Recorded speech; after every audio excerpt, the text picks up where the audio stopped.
Good morning, word nerds!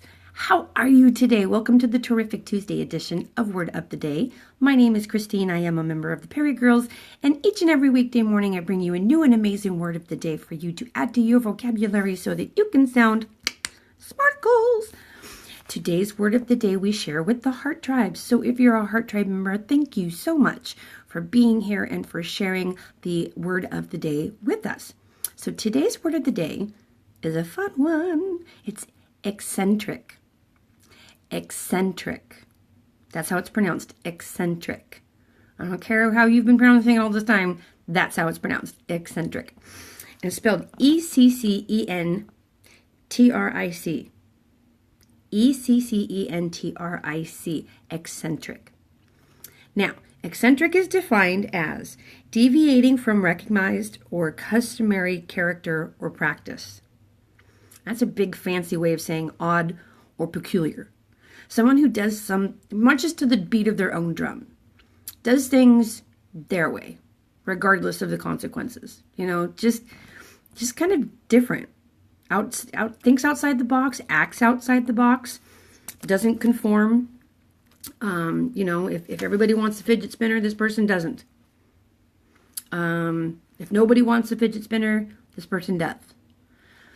So I started doing some research yesterday to see if I could find some really, really great examples of eccentric. And I can tell you there is absolutely no shortage of eccentric people in the history of the world.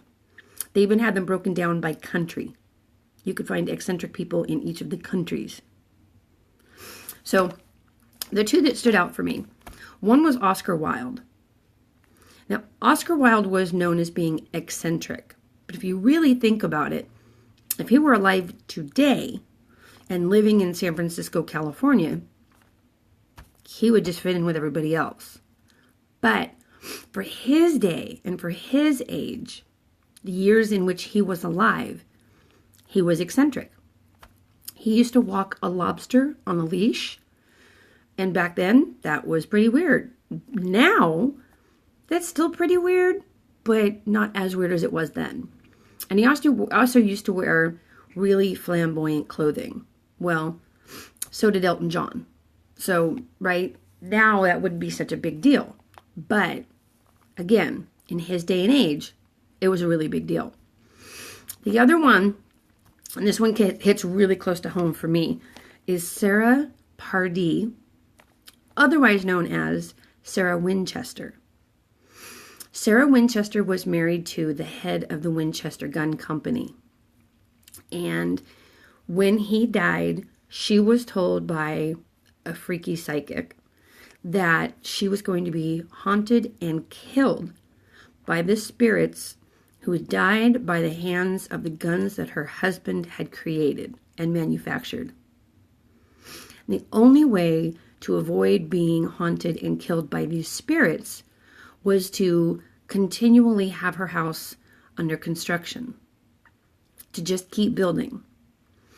Now, personally, I think that the psychic had a friend or a family member in the construction business.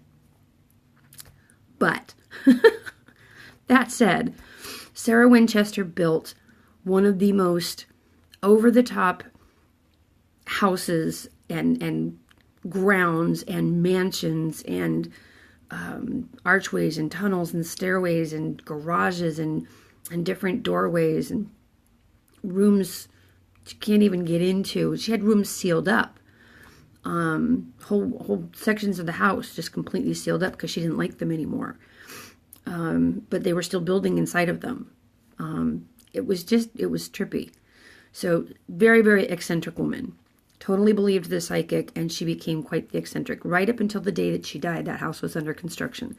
So there really are stairways leading up to the ceiling. They just don't go anywhere. But it was a way to keep her house being under construction at all times so that she wasn't hunted and killed by the spirits that were harmed by her husband's guns, or the guns that her husband had made. So anyway, that's what eccentric, E-C-C-E-N-T-R-I-C, eccentric, that's what it means. So have fun with that one today. Use it, don't abuse it. Be good to yourselves. Be good to one another. Know that I love you all. And I'll see you back here again tomorrow morning for the wonderful Wednesday edition of Word of the Day. Until then, mwah. Bye now.